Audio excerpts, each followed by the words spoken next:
Section 25 of the Divine Comedy by Dante Alighieri, translated by Courtney Langdon. Inferno, Canto 25. The Eighth Circle, Fraud. The Seventh Trench, Thieves. The thief, at the conclusion of his words, lifted his hands with both their figs, and cried, Take that, O God, for 'tis to thee I show them. From that time onward snakes have been my friends, for thereupon one coiled around his neck, as if to say, I'd have thee speak no more. Another, coiling, tied his arms together, and clinched itself so well in front of him that he could make no use of them at all. Pistoia, Pistoia, why not will to burn to ashes, and no longer last, since in ill-doing thou excell'st thy seed? In all of hell's dark rings I've seen no spirit so arrogant toward God, not even he who fell down headlong from the walls at Thebes. Without another word he fled away, whereat I saw a centaur, full of rage, come crying, Where is the stubborn soul? Not even Maremma has so many snakes, I think, as on his crupper that one had, as far as where our human form begins.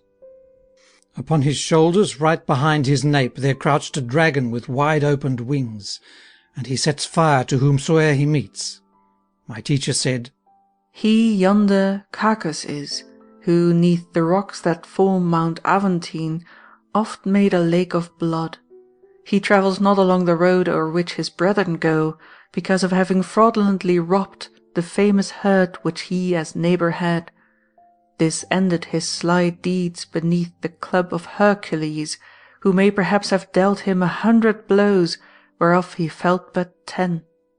While thus he spoke, that sinner too made off, whereat 3 spirits came and stood below us, whom neither I nor even my leader noticed, until they all cried out, Who then are ye? Because of which our conversation ceased, for afterward we heeded them alone. I knew them not, but so it happened then, as it is wont to do in certain cases, that one perforce employed another's name, saying, But where can Chanfa have remained? Hence, that my leader might give heed, I placed my finger in a line from chin to nose. If thou art slow now, reader, to believe what I shall tell, no marvel will it be, for I, who saw it, hardly grant I did. As toward them I was holding up my brows, lo, a 6-footed serpent hurls itself in front of one and clings to him all over. With both its middle feet it clasped his paunch, and with its forefeet seized upon his arms. Then with its teeth it wounded both his cheeks. It spread its hind feet out along his thighs, and thrusting next its tail between the two, it stretched it upward all along his back. Ivy was never rooted to a tree so fast as round about the other's limbs that horrible wild creature twined its own. And thereupon, as if hot wax they were, they stuck together, and their colours mixed, till neither seemed to be what it had been. Just as a brownish hue precedes the flame on burning paper which is not yet black, while equally the white part dies away, the other two looked on, and each exclaimed, Oh me, Agnello, what a change is thine! For see, thou now art neither 2 nor 1. Already into one had both heads turned, when we 2 countenances still beheld mixed in a single face, where both were lost. From the 4 previous strips 2 arms were made. The thighs and legs, the belly and the chest became such members as were never seen. Cancelled therein was every former aspect. The transformed figure seemed both 2 and none, and thus appearing slowly moved away.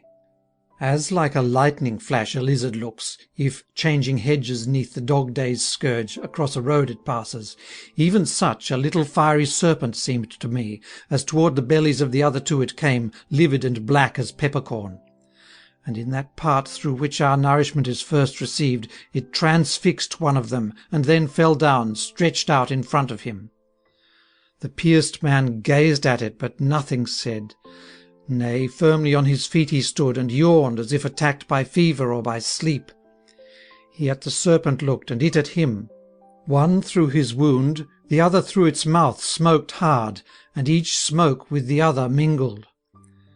Let Lucan then be silent where he tells of poor Sabelus's and Nasidius's fate, and giving heed hear what is now proclaimed. Of Cadmus and of Arethusa too let Ovid cease to speak, for though his verse turn him into a snake, and make of her a fount, I grudge him not, for face to face he ne'er so changed two natures, that the forms of each were ready to exchange their matter.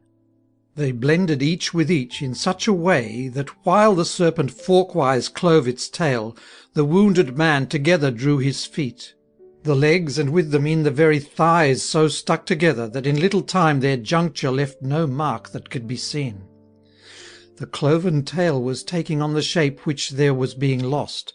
The skin of one meanwhile was growing soft, and hard the other's. I saw his arms withdraw into his armpits, and both the serpent's feet, which were not long, lengthen as much as those were growing short. And then its hinder feet, together twisted, became the member which a man conceals, while from his own the wretch had two thrust forth. And while the smoke was veiling both of them with novel hues, and generated hair on one side, and deprived of it the other, the one stood up, and down the other fell, nor turned aside for that the impious eyes, beneath which each of them was changing face. The one who stood drew his in toward his temples, and from the excessive matter coming there ears issued on his undeveloped cheeks. And that which ran not back, but was retained of this superfluous matter, gave the face a nose, and thickened suitably its lips. He who was lying down thrusts forth his muzzle, and backward through his head withdraws his ears, even as a snail doth with its horns. His tongue, which single used to be, and prompt to speech, divides itself, while in the other case the split one closes, and the smoking stops. The soul, which had become a savage beast, flees hissing through the trench, the other spits behind him as he talks. Then, having turned away from him his just created shoulders, he to the third said, I'd have Boos run on his belly over this path. I thus beheld the seventh ballast change and interchange. Here let its novelty excuse me if it slightly blur my pen. And though somewhat bewildered were my eyes, and though confused my mind, those men could not escape so secretly, that I should fail Puccio Sciancato perfectly to see. And of the three companions who came first, he only was not changed. The other one was he for whom, Gavile, thou dost weep. End of Inferno, Canto 25. Section 26 of the Divine Comedy by Dante Alighieri, translated by Courtney Langdon. Inferno, Canto 26. The Eighth Circle, Fraud. The Eighth Trench, Fraudulent Counsellors.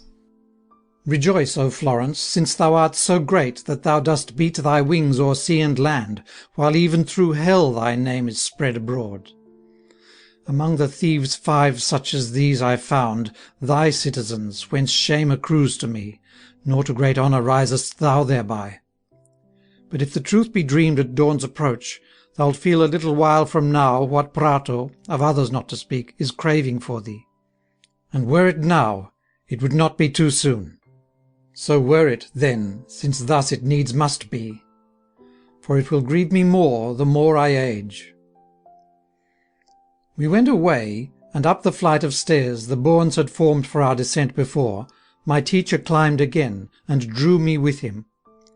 And as we followed up the lonely path among the rocks and boulders of the crag, our feet proceeded not without our hands.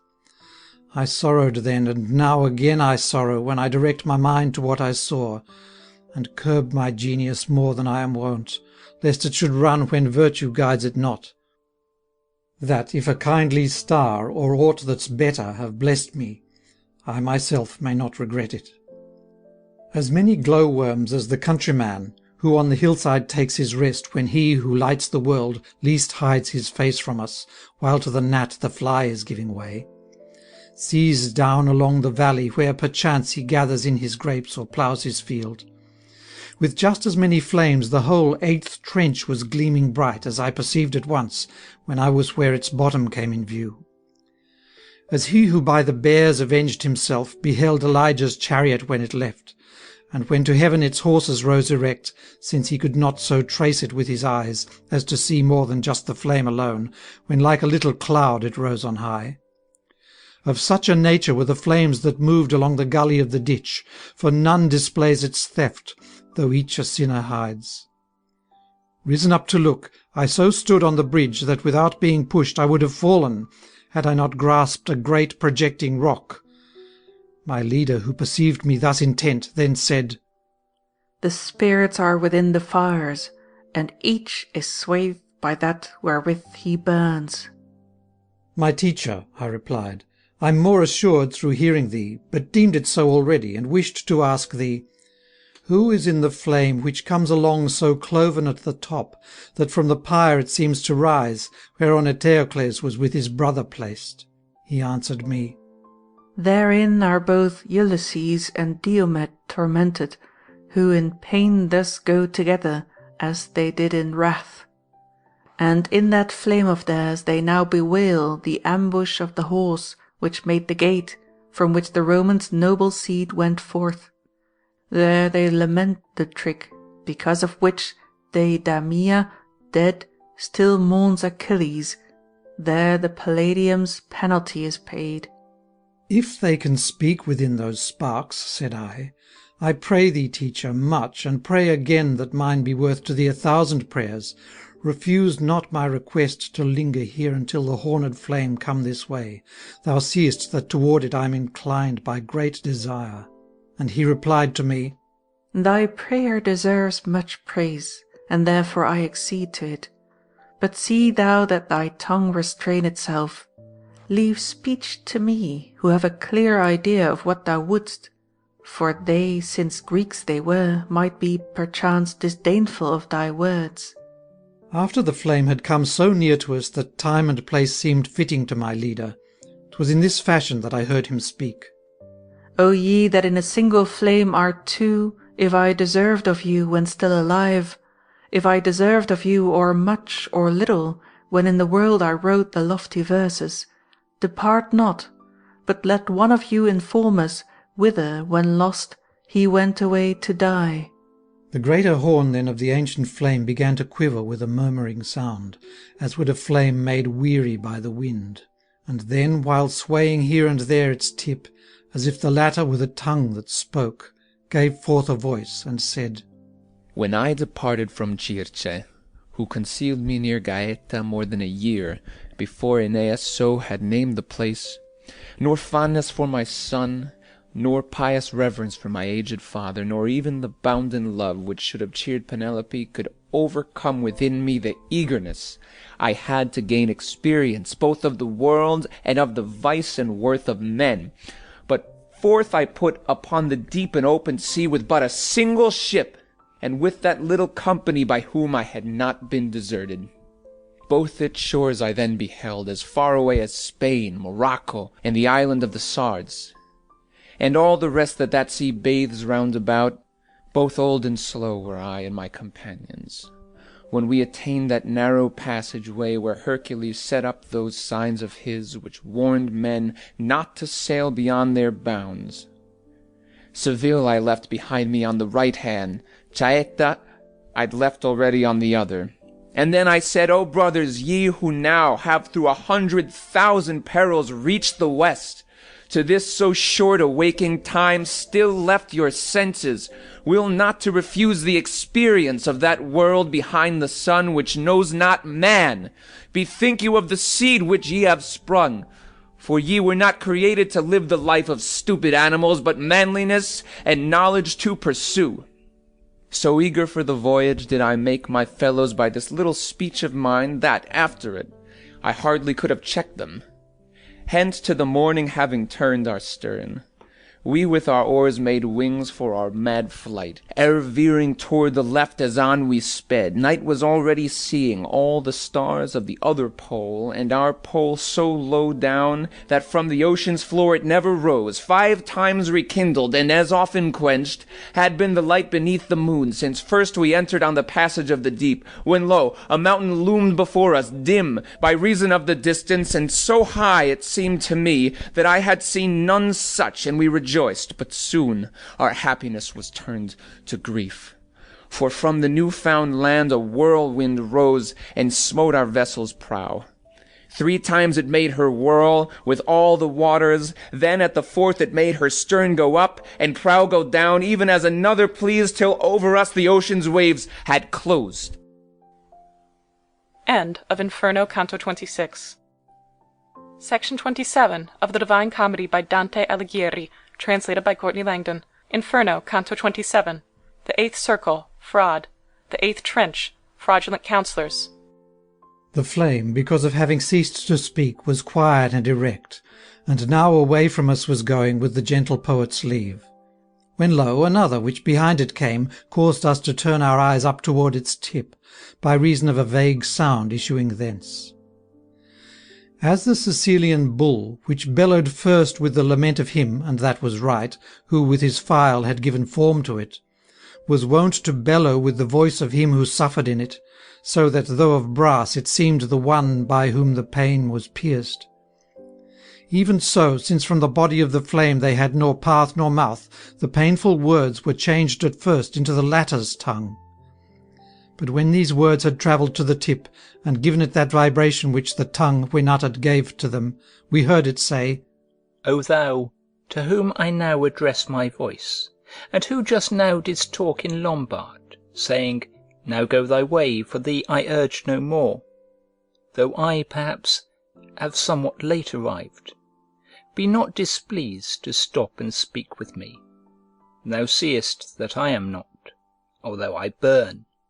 If into this blind world thou only now art fallen down from that sweet Latin land, whence all my guilt I bring, pray tell me whether the Romagnols are having peace or war. For I came from the mountains 'tween Urbino and that high peak from which the Tiber springs. While downward I was leaning, still intent, my leader touched me on my side, and said, Speak thou, for this one an Italian is. And I, who had my answer all prepared, began to speak without delay. O soul, that art concealed down yonder, thy Romagna is not at present, and she never was, devoid of war within her tyrants' hearts. But I left none apparent there just now. Ravenna is, as she for many years has been. Polenta's eagle so broods there that Cervia it o'ercovers with its wings. The town which made the long resistance once, and of the French a sanguinary heap, beneath the green paws finds itself again. Verruccio's former mastiff and the new, who foully with Montagna dealt, there make, where they are wont, a gimlet of their teeth. The cities of Lamone and Santerno, the little lion of the white lair rules, who changes sides from summer-time to winter. And that whose flank is by the Savio bathed lives, as it sits twixt plain and mount, a free state half, and half a tyranny. And now I pray thee tell me who thou art, nor harder be than others here have been, so may thy name maintain itself on earth. After the flame had roared a little while, as is its fashion, to and fro it moved its pointed tip, and then gave forth this breath. If I believed that my reply were made to one who to the world would e'er return, this flame would stay without another quiver. But inasmuch as, if I hear the truth, none e'er returned alive from this abyss, fearless of infamy I answer thee. A man of arms I was, then courtier, trusting, since girded thus, to make amends. And certainly my trust had been confirmed, were't not for that high priest, whom ill befall, who set me at my former sins again. Both how and why, I'd have thee hear from me. While I was still the shape of bones and flesh my mother gave me, my performances were not a lion's, but a fox's deeds. All covert practices and hidden ways I knew, and I so carried on their arts, that to the ends of earth their fame was noised. When I perceived at last that I had reached that period of my life, when each should strike his sails and coil his ropes, what hitherto had given me pleasure, I thereat disliked, I yielded then, repenting and confessing, and that, alas, poor me, would have availed. The prince of modern Pharisees, who then hard by the Lateran had a war on hand, though not with either Saracens or Jews, for Christian were all enemies of his, and none of them had gone to conquer Acre, or been a merchant in the Sultan's land, not heeding in himself his lofty office and holy orders, or in me the cord, which Lena used to make those girt therewith. But as upon Soracte, Constantine once bade Sylvester heal his leprosy, so this one called on me, as master leech, to cure him of the fever of his pride. He asked me for advice, but I kept still, because his words were like a drunkard's words. And then he said, Let not thy heart mistrust. I from now on absolve thee. Teach me then how I can Palestrina overthrow. To lock and unlock heaven is in my power, as thou dost know. Two therefore are the keys my predecessor held in small esteem. His weighty words then drove me to the point at which the silent course appeared the worse. Father, I therefore said, since from the sin thou washest me, which I must now commit, a promise long drawn out, but shortly kept, will cause thy triumph on the lofty seat. Then Francis came for me, when I was dead, but one of our black cherubs said to him, Remove him not, and do not wrong to me. Among my menials he must needs descend, because he gave the fraudulent advice, since which till now I've had him by the hair. For who repents not cannot be absolved, nor yet can one at once repent and will, the contradiction not permitting it. O woeful me! O how I shook with fear, when, after laying hold on me, he said, Perhaps thou didst not think me a logician. He carried me to Minos, and the latter round his hard back 8 times entwined his tail, and when in great rage he had bitten it, A sinner of the thievish fire is this, he said, Hence where thou seest me, I am lost, and, thus robed, sorrowing go my way. When he had thus completed his discourse, the flame departed from us with its grief, twisting and lashing its sharp-pointed horn. I and my leader then passed further on up o'er the crag, as far as the next arch which spans the ditch, wherein their due is paid to those who burdens win by severing bonds. End of Inferno, Canto 27. Section 28 of the Divine Comedy by Dante Alighieri, translated by Courtney Langdon. Inferno, Canto 28. The 8th Circle, Fraud. The 9th Trench, Sowers of Discord. Whoever could, even with unfettered words, tell fully of the blood and of the wounds which now I saw, though oft he told the tale, all tongues would certainly fall short of it, by reason of our speech and of our mind, whose means are small for taking in so much. If all the people should again assemble, who on Apulia's fortune-ravaged soil suffered of old from all the loss of blood shed by the Trojans, and in that long war, which with its spoil of rings made such high heaps, as Livy writes, who maketh no mistakes, with those who felt the painful force of blows received in waging war with Robert Guiscard, and those whose bones are still heaped up together at Ceperano, where a faithless liar was each Apulian, and near Tagliacozzo, where old Alardo won, though all unarmed. And if of these one showed a limb pierced through, and one a limb lopped off, 'twould all be nothing, compared with this 9th Trench's foul display. No cask indeed by loss of middle board or stave is opened as was one I saw, split from the chin to where one breaketh wind, while down between his legs his entrails hung, his pluck appeared, and that disgusting sack which maketh excrement of what is swallowed. While I on seeing him was all intent, he looked at me, and opening with his hands his breast, he said, See, now, how I am cloven. Behold, how torn apart Mahomet is. Ali, in tears, moves on ahead of me, cloven in his face from forelock down to chin. And all the others whom thou seest here, disseminators were, when still alive, of strife and schism, and hands are cloven thus.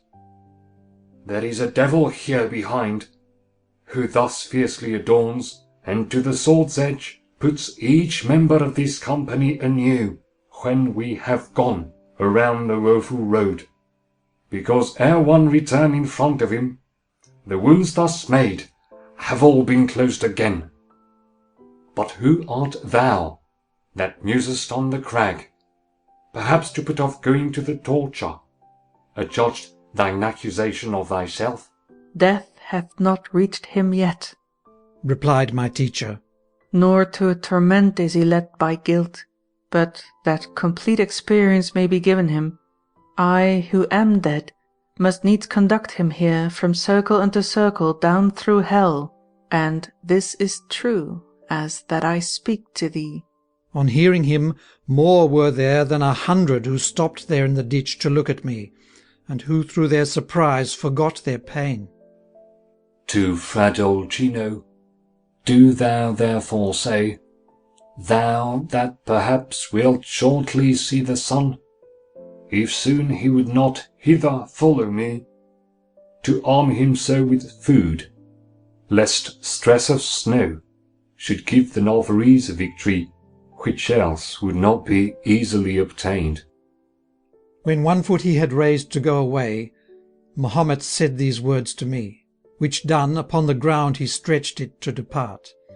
Another then, who had his neck pierced through, his nose cut off as far as neath his brows, and who had one ear only, having stopped to gaze in wonder with the others there, opened before the rest his throat, whose neck vermilion was on every side, and said, O thou that by thy guilt are not condemned, and whom up in the Latin land I've seen, unless too great resemblance play me false, call Pierre de Medicina to thy mind, if e'er thou see again the lovely plain, which from Vercelli slopes to Marcabo, and makes it known to Fano's two best men, to Messer Guido and Angiolello too, that they, unless foreseeing be in vain, down here will from their vessel be cast forth, and drowned in sacks near La Catolica, through a disloyal tyrant's treachery. Between the isles Maholica and Cyprus, Neptune ne'er saw so great a crime committed, by pirates, nay, nor by the Argolic folk, that traitor who sees only with one eye, and holds the town, from seeing which, one now is with me here, who fain would fasting be, will to a conference have them come with him. He'll then so act, that 'gainst Foccara's wind, they'll stand in need of neither vow nor prayer.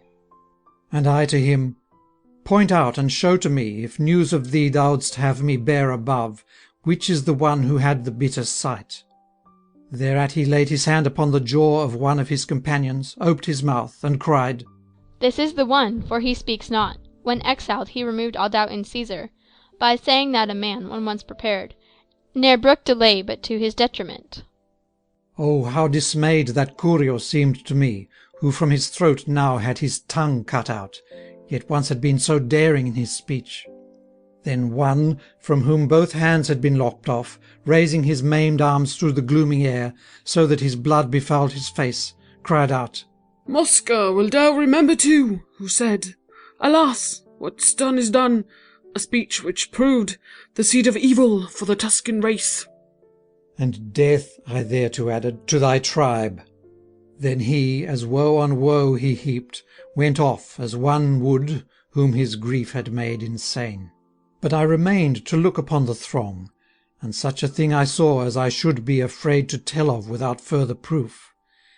If it were not that conscience reassures me, the good companion which, beneath the breastplate of conscious purity, emboldens man. I really saw, and still I seem to see it, a trunk without a head, which moved along, as moved the others of the mournful herd, and by the hair it held the severed head, which, hanging like a lantern from its hand, was saying as it gazed at us, "Oh me!" With his own self he made himself a lamp, and two in one they were, and one in two. How this can be, he knows who so ordains. When at the bridge's very foot he was, he raised his arm above him, head and all, that he might thus bring nearer to us his words, which were, "Now see my baneful punishment, thou that, though breathing, goest to see the dead. See whether any be as great as this, and that thou with thee mayst bear news of me. Know that Bertrand born I am, the man who gave the youthful king the ill support. Of sire and son I mutual rebels made. Ahithophel by Absalom and David with his malicious goadings did no more.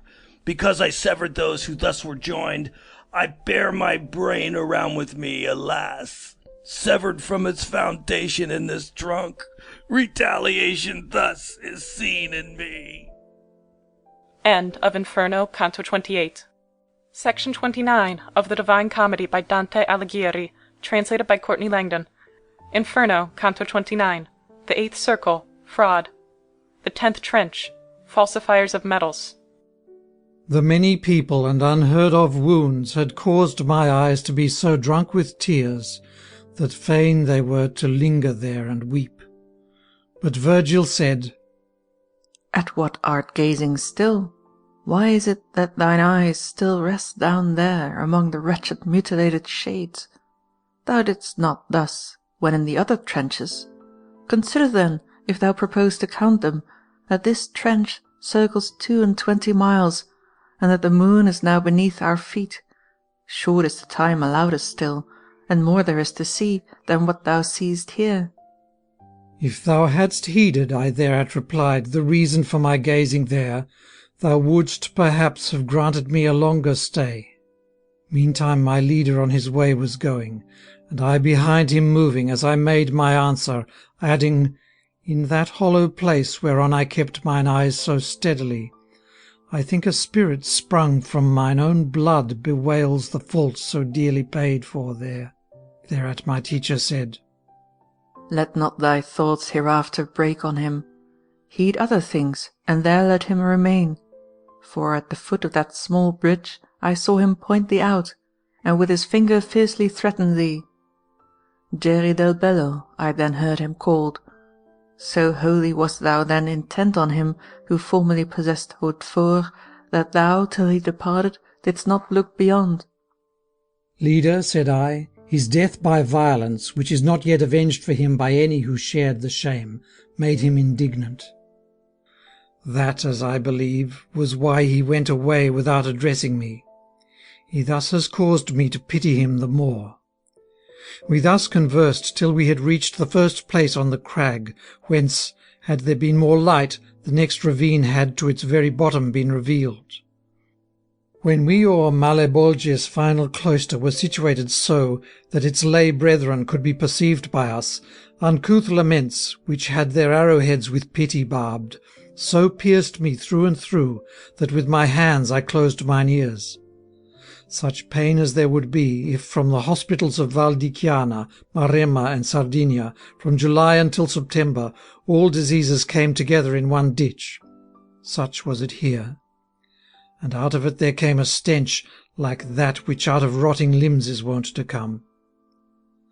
Adown the last bank of the lengthy crag we went, as ever to the left, and then much clearer was my vision toward the bottom, wherein the servant of the Most High Lord, Justice infallible, is punishing the falsifiers she recordeth here.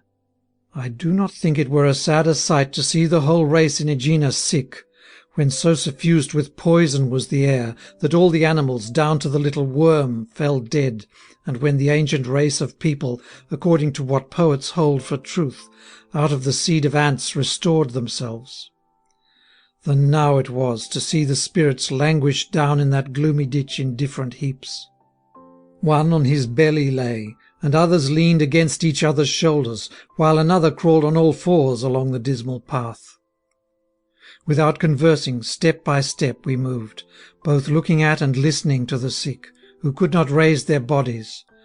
2 of these I then saw sitting and against each other leaning, just as a pan against a pan is leaned to warm, and spotted all with scabs from head to foot. And never have I seen a currycomb plied by a boy for whom his master waited, or by one who kept awake against his will, as each oft plied upon himself the edge of fingernails for the great rage of itching, which hath else no help. Their nails kept scraping down their scabs, as doth a knife the scales of brim, or fish of other kinds equipped with larger scales. O thou that with thy fingers flay'st thyself! To one of them my leader then began, And who at times dost pincers make of them, pray tell us whether Latin any be of those in here, so may thy nails suffice thee for thy work eternally. We both of us whom thou beholdest here so spoiled are Latin, answered one who wept. But who art thou that didst inquire of us? My leader thereupon said, I am one who with this living man from ledge to ledge descend, and who propose to show him hell. Thereat the common back was broken up, and trembling each of them turned round toward me, with others who had heard him by rebound. Then my good teacher drew close up to me, and said, Say whatsoever thou wilt to them. Hence, since he so had wished it, I began, So may your memory never fly away from human minds in that first world of ours, but rather under many suns survive. Pray tell me who ye are, and of what people. Nor let your foul and loathsome punishment make you afraid to show yourselves to me. I of Arezzo was, and Albero da Siena had me burned. One then replied, But what I died for doth not bring me here. 'Tis true I said to him, although in jest, that I knew how to raise me in the air, and he, who, curious, had but little sense, wished me to show that art to him, and only because I did not make him Daedalus, he had me burned by one who treated him as son. But to the last trench of the 10, Minos, who may not make mistakes, condemned me for the alchemy I practised in the world. Then to the poet I, Now was there ever a people as vainglorious as the men of Siena? Surely not the French by far. Whereat the other leprous one who heard me replied to what I said, Excepting Striga, who moderation knew in what he spent, and Nicolo, who was the first to find the costly use of cloves in gardens where such seed takes root, excepting too the company on whom Kachadashan wasted his vineyard and great forest land, while Dabalyato squandered all his sense. But so that thou mayst know who backs thee thus against the men of Siena, point thine eyes toward me, that well my face may answer thee. So shalt thou see that I'm Capocchio's shade, who meddles falsified by alchemy. And thou, if well I see thee, shouldst recall how good an ape of nature I was once. End of Inferno, Canto 29. Section 30 of the Divine Comedy by Dante Alighieri, translated by Courtney Langdon. Inferno, Canto 30. The 8th Circle, Fraud. The 10th Trench, Falsifiers of Persons, Money, and Words. When Juno, on account of Semele, was angry with the royal blood of Thebes, as several times she showed herself to be, so fiercely mad did Athamas become, that when he saw his wife approaching him, burdened by her 2 sons on either side, Spread we the nets, he cried, that I may take upon their passing lioness and cubs. And thereupon stretched out his cruel claws, and taking hold of one, Learchus named, whirled him around, and dashed him 'gainst a rock. His wife then with the other drowned herself. Again, when fortune so low down had brought the Trojans arrogant all-daring power, that with their kingdom shattered was their king, Hecuba, sad, forlorn, and captive now, when she had seen her dead Polyxena, and in her painful anguish had perceived her Polydorus lying on the beach, out of her senses barked as would a dog, So greatly had her suffering turned her mind. But ne'er did Furies, or of Thebes or Troy, reveal in any one such cruelty, in goading beasts or much less human limbs, as that which I beheld in two death-pale and naked shades, who ran around and bit as doth a boar when from the sty let out. One reached Capocchio, and so thrust his tusks into his neck behind, that dragging him he made his belly scrape the solid ground. The Aretine, still trembling, said to me, "That imp is Gianni Schicchi, who, enraged, goes all around ill-treating others thus." Then, "Oh," I said to him, "so may the other not fix his teeth in thee, be not too tired to tell me who he is, before he skips." And he to me, "That is the ancient soul of wicked Mirror, who, outside the bounds of lawful love, became her father's mistress. She came to sin with him by counterfeiting another person in herself, as did the other one who yonder goes away, that he might gain the lady of the stud, to counterfeit Buoso Donati's self, and make his will and give it legal form." When the two furious souls on whom my eyes were fixed had passed away, I turned them round to look upon the other evil born. And one I saw who like a lute was shaped, if he had only had his groin cut off down in the region where a man is forked. The heavy dropsy which unmates the limbs in such a way with ill-digested humour, that face and paunch no longer correspond, were causing him to keep his lips apart, as doth the hectic, who because of thirst turns one lip chinward and the other up. "O ye that are, and wherefore I know not, free from all torment in this world of woe," said he to us, "behold and pay attention to Master Adam's wretched misery. When living, I had all that I desired, and now, alas, I crave a drop of water. The little brooks which toward the Arno run, down from the Casentino's green-clad hills, and render all their channels cool and fresh, are evermore before me, nor in vain, because their image makes me drier far than this disease, which strips my face of flesh.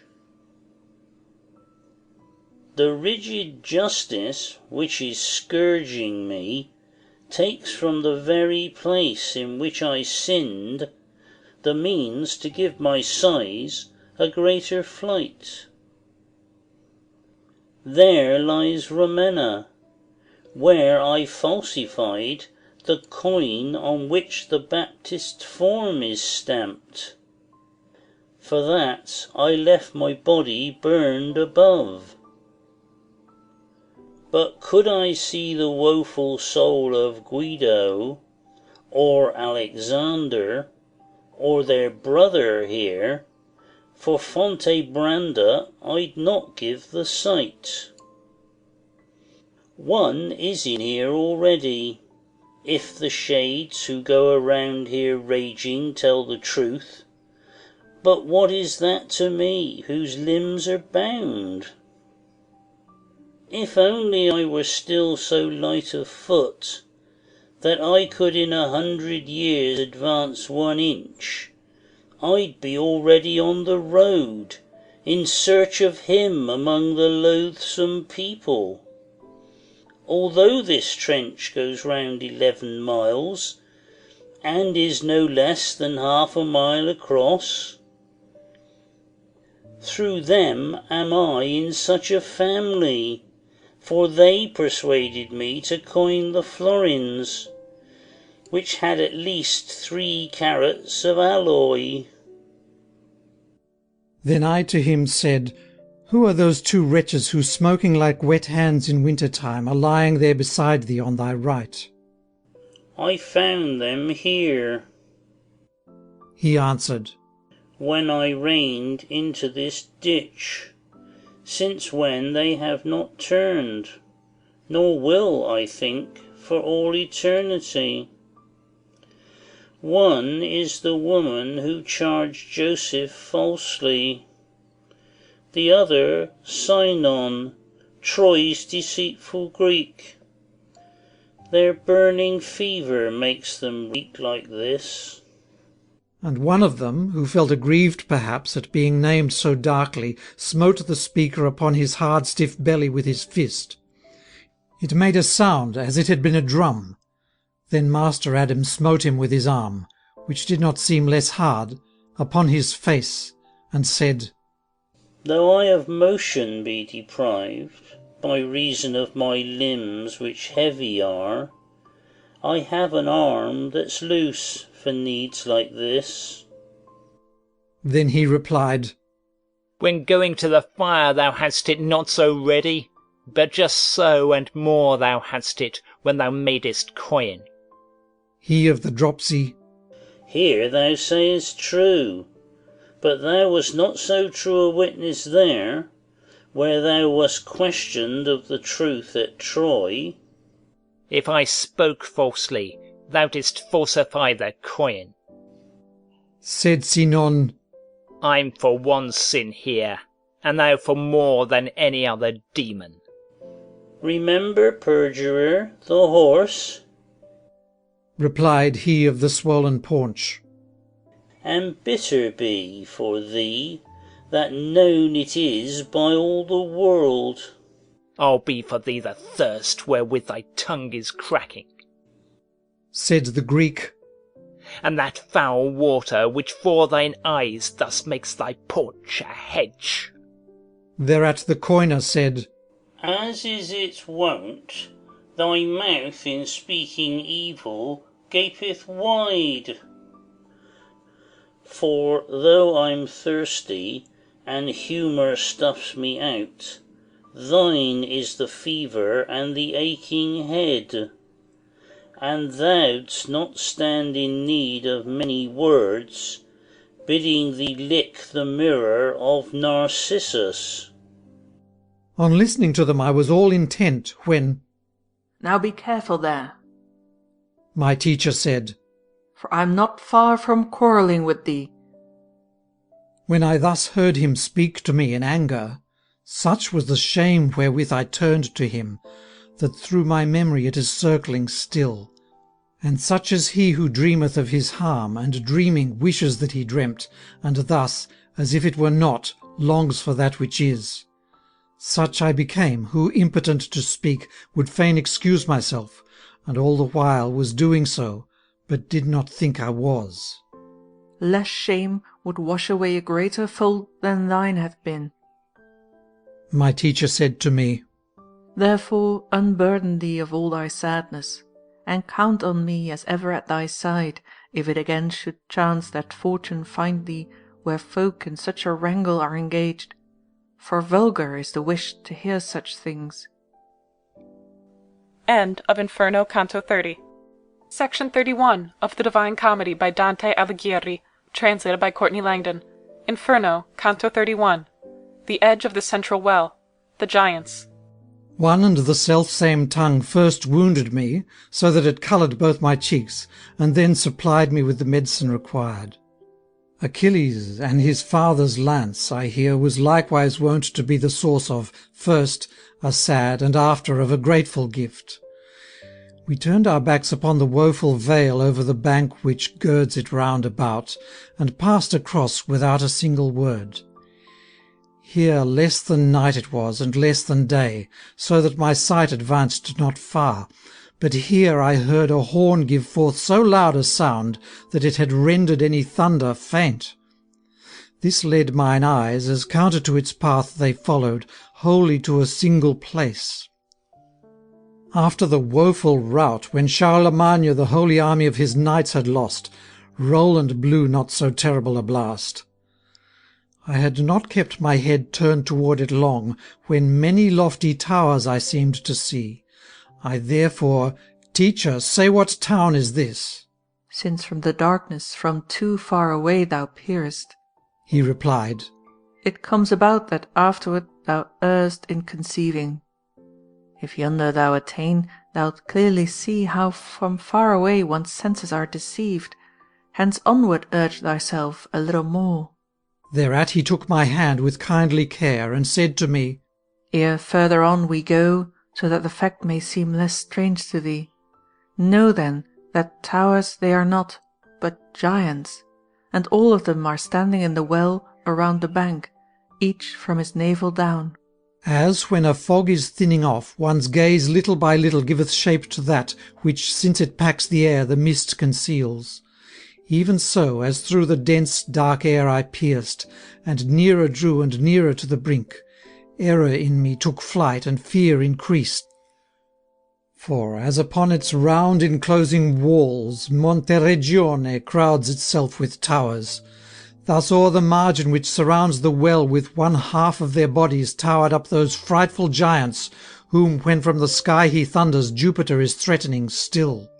Already now was I distinguishing the face of one, his shoulders and his breast, most of his paunch, and down his sides both arms. When nature ceased from making animals like these, and took such executioners from Mars, she certainly did very well. And even if she of elephants and whales repent her not, whoever subtly looks holds her therein the more discreet and just. For where the reasoning faculty is joined to evil will, equipped with power to act, people can make against it no defence. His face appeared to me as long and big as is at Rome the pine cone of St. Peter's, and in proportion to it were his other bones, so that the bank, which from his middle down an apron was, showed quite so much of him above it, that of reaching to his hair 3 Frisians would have made a useless boast. For I full 30 spans of him perceived, down from the place at which one buckles cloaks. Refalmeamek zarpi et almi. The frightful mouth, to which no sweeter psalms were fitting, thereupon began to cry. Then toward him cried my leader, Foolish soul, keep to thy horn, and vent thyself therewith, when wrath or other passion seizes thee. Search at thy neck, and thou wilt find the cord which holds it tight, O spirit of confusion, and see it lying on thy mighty breast. To me then. Self-accused he stands, for this is Nimrod, to whose evil thought is due that more than one tongue in the world is spoken. Let us leave him alone, nor talk in vain, for such is every tongue to him as his to others is, for that is known to none. Then turning to the left we travelled on much further, and within a crossbow's shot we found the next one far more large and fierce. What was the master's power who girded him I cannot say, but this one had in front his left arm, and behind his back his right, tied by a chain, which downward from his neck held him so bound, that on the uncovered part it wound around as far as the 5th coil. My leader said to me, Gainst Jove most high this proud soul wished to test his strength, and hence hath this reward. Ephialtes is his name. His haughty undertaking he attempted what time the giants caused the gods to fear. The arms he plied he moveth now no more. And I to him, if possible it be, I'd gladly have these eyes of mine enjoy experience of the measureless Briareus. Then he replied, Antis thou'lt behold not far from here, who speaks, and, since unbound, can set us at the bottom of all sin. He is much further on, whom thou wouldst see, and bound he is, and shaped like this one, save that more ferocious in his looks he seems. There never was an earthquake strong enough to shake a tower with so much violence as Ephialtes quickly shook at this. Then more than ever yet did I fear death, nor for it was there need of more than fear, had it not been that I perceived his bonds. We thereupon proceeded further still, and to Antaeus came, who full 5 ells beside his head protruded from the pit. O thou that in the valley fortune blessed, which once caused Scipio to inherit glory, when with his followers Hannibal took flight, once tookst 1,000 lions as thy prey, and who, hadst thou been at thy brethren's war on high, it seems that it is still believed the sons of earth had been the victors there. Pray set us down below, nor let disdain affect thee where the cold locks up Cocytus. Make us not go to Titius or to Typhius. This man can give what most is longed for here. Stoop then, nor twist thy muzzle. He can still give fame to thee on earth, since he is living and still looks forward to long life, if grace recall him not untimely to itself. The teacher thus. Then he in haste stretched out the hands, whose mighty pressure Hercules once felt, and took my leader. Virgil then, on feeling himself taken, said to me, Come here, that I may take thee up. And then so did, that he and I one bundle were. Such as the Carisenda seems, when viewed beneath its leaning side, whene'er a cloud sails o'er it so that opposite it hangs. Such did Antaeus seem to me, who watched to see him stoop, and such a moment 'twas, that I had gladly gone another road. But lightly at the bottom which devours Judas and Lucifer, he set us down. Nor, thus bent over, did he linger there, but raised himself, as on a ship a mast. End of Inferno, Canto 31. Section 32 of the Divine Comedy by Dante Alighieri, translated by Courtney Langdon. Inferno, Canto 32. The Ninth Circle, Treachery, Cocytus, traitors to their relatives and to their country. If I had rhymes that were as harsh and hoarse as would be fitting for the dismal hole, on which lean all the other circling rocks, I'd squeeze the juice of my conception out more fully. But because I have them not without fear do I resolve to speak, for to describe the bottom of the universe is not an enterprise wherewith to jest, nor for a tongue that says mamma and dad. Let then those ladies give my verse their aid, who helped Amphion build the walls of Thebes, that from the facts the telling differ not. O rabble, that ill-born beyond all people, are in a place to speak of which is hard, far better had ye here been sheep or goats. When we were down within the gloomy well, beneath the giant's feet, though lower far, and I still gazing at its lofty wall, I heard one say to me, Look where thou walkest, and see that with thy feet thou trample not the heads of us two wretched, weary brothers. Thereat I turned around, and saw before me, and 'neath my feet, a lake which, being frozen, seemed to be made of glass and not of water. The Danube up in Austria never made so thick a veil in winter for its course, nor yonder 'neath the cold sky did the Don, as what was here. For even if Tambernic had fallen on it, or had Pietrapana, it had not cracked even at its very edge. And as a frog remains, to do its croaking, with muzzle out of water, in the season when oft the peasant dreams that she is gleaning, even so, as far as where one's shame is shown, the woeful shades were livid in the ice, as to the notes of storks they set their teeth. Each kept his face turned downward. From his mouth the cold, and from his eyes his saddened heart provides itself a witness in their midst. When I had gazed around a while, I looked down at my feet, and two I saw with heads so close together that their hair was mixed. Ye that are pressing thus your breasts together, say who ye are, said I. They bent their necks, and when their faces had been raised toward me, their eyes, moist only inwardly before, gushed upward through the lids, whereat the cold, binding the tears between them, closed them up. A clamp ne'er bound so tightly board to board, whereat, so great the anger mastering them, like two he-goats they butted one another. And one who had by reason of the cold lost both his ears, with face still lowered, said, Why dost thou mirror thee so much on us? If thou wouldst know who those two near thee are, the valley from which thy Bisenzio flows belonged to their sire Albert, and to them they issued from one body, and thou canst search through all Caina, but thou it never find a shade more worthy to be fixed in ice. Not he, whose breasts and shadow broken were by one same blow at Arthur's hand, nor yet Focaccia, nor this fellow here, whose head so blocks me that I cannot see beyond, and who was Sassol Mascarione called. Who he was, though, if Tuscan, now know'st well, and that thou put me to no further speech. Know then that I was Camaccione dei Pazzi, and that, To excuse me, I await Colleen. Thereafter I beheld 1,000 faces made dog-like by the cold. Hence frozen ponds cause me to shudder now, and always will. And now, while toward that centre we were moving, whereto all heavy objects gravitate, and I was trembling in the eternal cold, I know not whether it were will, or fate, or chance, but as I walked among the heads, hard in the face of one I struck my foot.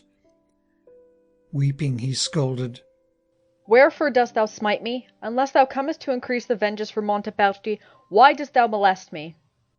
And I said, Teacher, wait now for me here, that I through him may issue from a doubt. Then at thy pleasure shalt thou hurry me. My leader stopped, and I to him, who still was savagely blaspheming, said, What sort of man art thou, that scoldest people so? Now who art thou, that ghost? He replied, Through Antenora smiting cheek so roughly that it would be too much wert thou alive.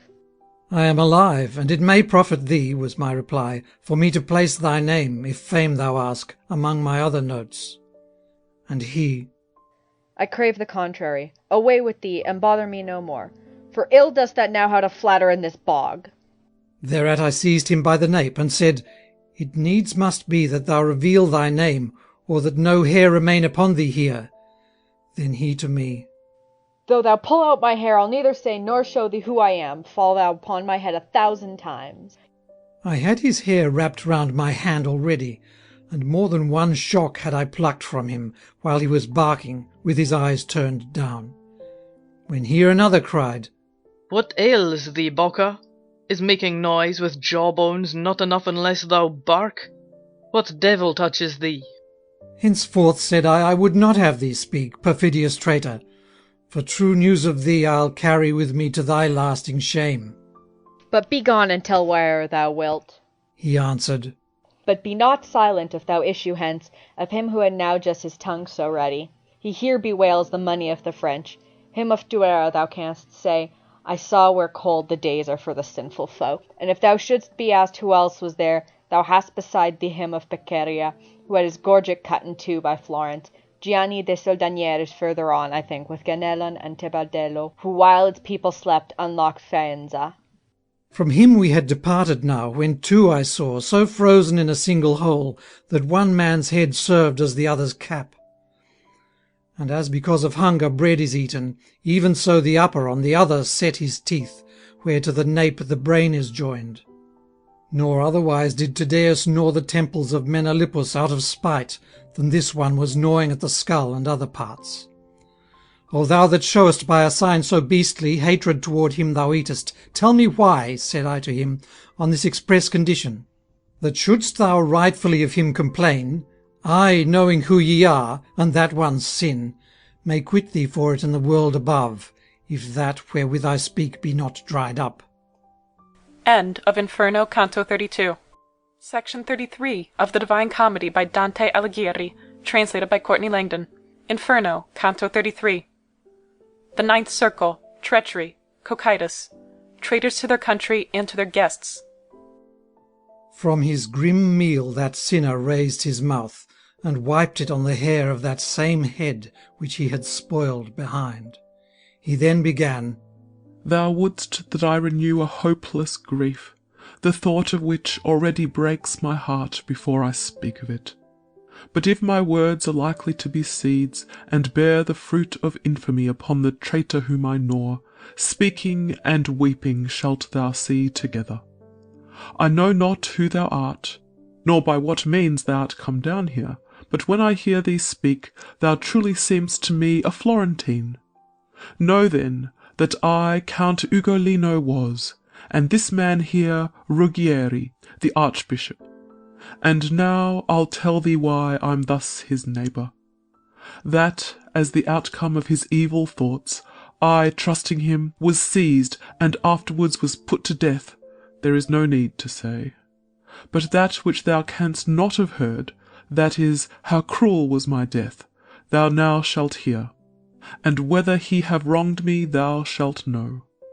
A narrow slit within the malting tower, which bears because of me the name of Hunger, and in whose walls still others must be locked, had through its opening shown me many a moon already when I had the evil dream which rent apart the curtain of the future. This one therein a lord and huntsman seemed, chasing the wolf and wolfings towards the mount which hinders Pisans from beholding Luca, with bitches lean and eager and well trained. For he had set before him in his van Gualandi with Sismondi and Lanfranchi. After a little run both father and son seemed weary to me. Then methought I saw their flanks torn open by sharp pointed fangs. When, just before the morning, I awoke, I heard my children who were with me there sob in their sleep and ask me for their bread. Cruel indeed thou art, if thinking what my heart forebode, thou grievest not already. And if thou weepest not, at what art wont to weep? Awake they were, and now the hour was drawing nigh when food was brought to us. Hence each by reason of his dream was worried. And then I heard the dread tower's lower door nailed up, whereat, without a word, I looked my children in the face. I did not weep, so like a stone had I become within. They wept, and my poor little Anselm said, Father, thou lookest so, what aileth thee? But still I did not weep, nor did I answer through all that day or through the following night, till on the world another sun had dawned. Then when a little beam had made its way into our woeful prison, and I perceived by their 4 faces how I looked myself, I bit in anguish both my hands. And they, thinking it done because I craved to eat, immediately stood up and said to me, Father, much less shall we be pained, if us thou eat. Thou with this wretched flesh did clothe us. Do thou then strip it from us now. Thereat, to sadden them no more, I calmed myself. Through that day and the next we all kept mute.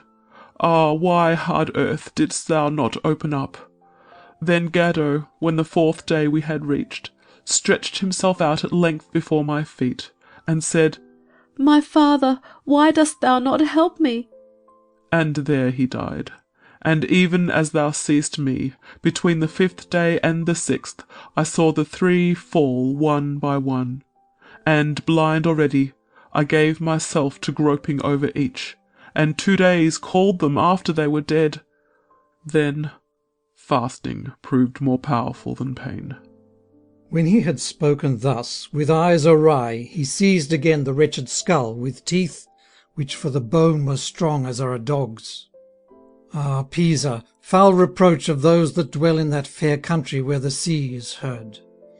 Since slow thy neighbours are to punish thee, then let Caprara and Gorgona move, and make a hedge across the Arno's mouth, that every person in thee may be drowned.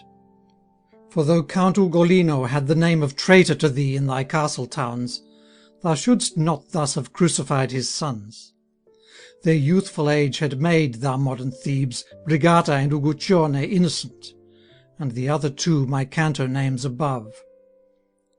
Further along we went, to where the ice roughly enswathes another class of people, not downward turned, but wholly on their backs. Weeping itself allows not weeping there, and tears which find a barrier in their eyes turn back, to cause their suffering to increase, because the first ones form a solid block, and thus, like crystal visors, wholly fill the hollow cup beneath the brow. And though, as in a callous spot, because of cold, all feeling had departed from my face, it seemed to me that now I felt some wind. Whence I to him, My teacher, who moves this? Is not all moving air quenched here below? And he, Ere long shalt thou be, where thine eyes, seeing the cause which raineth down the blast, will make an answer to thee as to this. One of the wretches of the icy crust called out to us thereat, O souls, so cruel, that unto you the last place is assigned, remove for me the hard veils on my face, that I may somewhat vent the pain that fills my heart, before the tears freeze up again. Whence I to him, If thou wouldst have me help thee, say who thou art, and should I not relieve thee, may I needs reach the bottom of the ice. Then he, I Frate Alberigo am, he of the evil garden's fruit, who here for every fig I gave get back a date. Then, oh, said I, art thou already dead? And he to me replied, I have no knowledge how in the world above my body fares. Such is the privilege of this Ptolemaea, that frequently a soul falls into it, ere Arthropos have caused it to move on. But that thou scrape more gladly from my face these glassy tears, know then that just as soon as any soul betrays, as I betrayed, its body is taken from it by a demon, who then takes charge of it, until its time be all revolved. Into a well like this it rushes headlong down, and so perhaps the body of the shade that winters here behind me is still visible above. This thou shouldst know, if just come down, for he Ser Brancadoria is, and many years have now gone by, since he was thus shut up. I think, said I, that thou deceivest me, for Brancadoria is not dead as yet, but eats and drinks and sleeps and dons his clothes. Above us, in the Malebranca's ditch, he said, there where the sticky pitch is boiling, not yet had Michael Zanke's soul arrived, when in his stead this fellow left behind a devil in his body, as did also one of his kinsmen, who with him performed the treachery. But stretch thy hand here now, and open mine eyes. And yet I oped them not, for rudeness shown to him was courtesy. Ah, Genoese, ye men estranged from all morality, and full of every vice, why from the earth are ye not wholly driven? For with the meanest spirit of Romagna I found one such of you, that for his deeds in soul he bathes already in Cocytus, and seems in body still alive above. End of Inferno, Canto 33. Section 34 of the Divine Comedy by Dante Alighieri, translated by Courtney Langdon. Inferno, Canto 34. The Ninth Circle, Treachery, Cocytus. Traitors to their benefactors, Lucifer. The banners of the King of Hell advance toward us. Now, therefore, look ahead of thee, my teacher said, and see if thou perceive him. As when a heavy fog is breathed abroad, or when at night our hemisphere grows dark, a windmill looks when seen from far away. Even such a structure seemed I now to see. Then for the wind I shrank behind my leader, for other shelter was there none. I now, and 'tis with fear I put it into verse, was where the shades were wholly covered up, and visible as is a straw in glass. Some lying are, and some are standing up, one on his head, the other on his soles. One, like a bow, bends toward his feet his face. When we had gone so far ahead that now it pleased my teacher to reveal to me the creature who once seemed so beautiful, he stepped from where he was in front of me, stopped me, and said, Lo this, and lo the place where thou must arm thyself with fortitude. How frozen and how weak I then became, ask thou not, reader, for I write it not, because all speech would be of small avail. I did not die, nor yet remained alive. Think for thyself now, hast thou any wit, what I became, of both of these deprived. The emperor of the realm of woe stood forth out of the ice from midway up his breast. And I compare more closely with a giant than merely with his arms the giants do. Consider now how great that whole must be, that with such parts as these may be compared. If once as beautiful as ugly now, he still raised up his brows against his Maker, justly doth every woe proceed from him. Oh, what a marvel it appeared to me when I beheld 3 faces to his head. One was in front of us, and that was red. The other 2 were to the latter joined right o'er the middle of each shoulder blade, and met each other where he had his crest.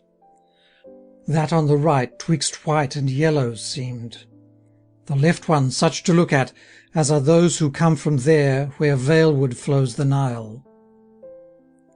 Under each face 2 mighty wings stretched out, of size proportioned to so huge a bird. Sails of the sea I never saw so large. They had no feathers, but were like a bat's in fashion. These he flapped in such a way that 3 winds issued forth from him. Thereby Cocytus was completely frozen up.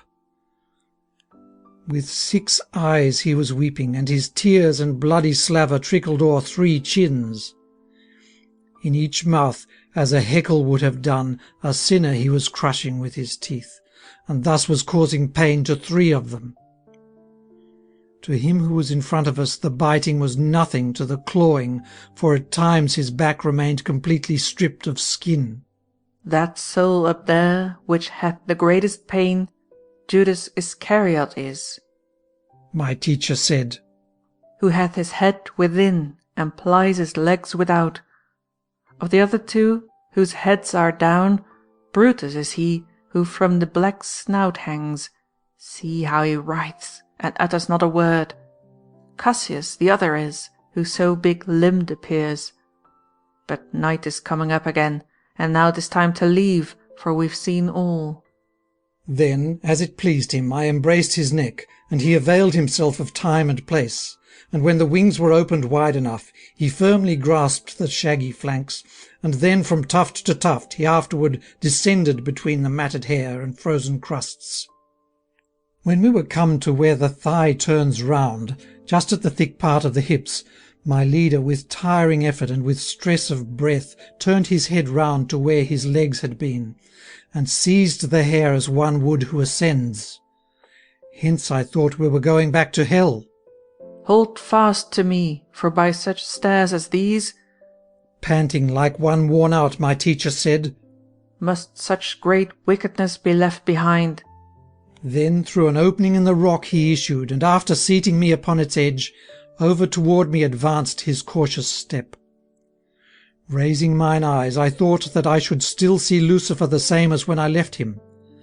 But I beheld him with his legs held up, and thereupon, if I became perplexed, let those dull people think, who do not see what kind of point that was which I had passed. Stand up, my teacher said, upon thy feet. The way is long and difficult the road, and now to middle tiers the sun returns. It was no palace hallway where we were, but just a natural passage underground, which had a wretched floor and lack of light. Before I tear myself from this abyss, teacher, said I on rising, talk to me a little, and correct my wrong ideas. Where is the ice? And how is this one fixed thus upside down? And in so short a time how hath the sun from evening crossed to morn? Then he to me, Thou thinkest thou art still beyond the centre where I seized the hair of that bad worm who perforates the world. While I was going down, thou wast beyond it, but when I turned, thou then didst pass the point to which all weights are drawn on every side. Thou now art come beneath the hemisphere opposed to that the great dry land o'ercovers, and neath whose zenith was destroyed the man who without sinfulness was born and died. Thy feet thou hast upon the little sphere which forms the other surface of Judeca. 'Tis morning here, whenever evening there, and he who made our ladder with his hair is still fixed fast, even as he was before. He fell on this side out of heaven, whereat the land, which hitherto was spread out here, through fear of him made of the sea a veil, and came into our hemisphere. Perhaps to flee from him, what is on this side seen left the place empty here, and upward rushed. There is a place down there, as far removed from Beelzebub as e'er his tomb extends, not known by sight, but by a brooklet's sound, which flows down through a hole there in the rock, gnawed in it by the water's spiral course, which slightly slopes. My leader then, and I, in order to regain the world of light, entered upon that dark and hidden path, and without caring for repose went up, he going on ahead, and I behind, till through a rounded opening I beheld some of the lovely things the sky contains. Thence we came out, and saw again the stars. End of Inferno, Canto 34.